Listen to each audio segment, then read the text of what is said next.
This video is going to be a warning not to use cheap axles. I installed two cheap, advanced auto axles in the front of my Pilot, and after driving to Florida and back, we actually had one break, a CV joint break yesterday on the road. Luckily we were close to home, and I was able to get home by towing the Pilot with our CRV. But this is just a warning. If you lift your Pilot, don't use the cheap axles.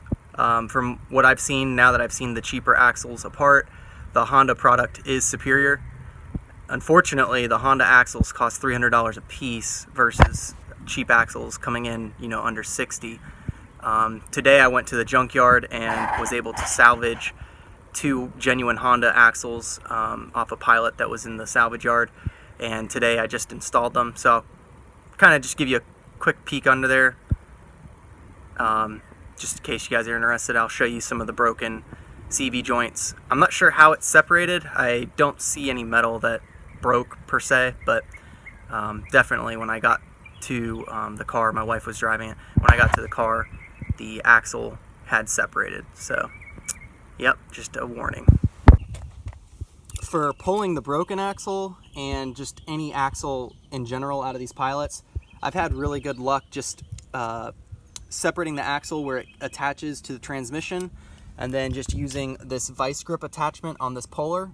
So just a note, if you don't care about the axle, keeping it intact, this method works pretty well. When I was at the salvage yard, I actually used this method carefully and just scooted the boot back down here. I just scooted the boot back and was able to get the vice grips on there just enough just to give it a pull, so I didn't have to get under the car and try to use a pry bar or a hammer. On the other side, on the passenger side, it's nearly impossible to do that. There's too much stuff around where the axle goes into the transmission. But the axles I got, I'm pretty happy. They look like they're in really good shape. We will see how long these ones last. After installing my lift, I got tons of miles on my original axles before the front driver's side one started clicking. And then shortly after, the boot tore on the passenger side. Instead of replacing the boot on the OEM axle, I decided to just install a brand new cheap axle, not realizing that the cheap ones just are not up to the task. Alright, I'm going to do my best to show you some of the differences between an OEM axle and just a cheap knockoff. So first of all, the bearings right here are smaller on the knockoff. The actual genuine Honda axle has much bigger bearings. If we look inside this housing, it's just smaller in there.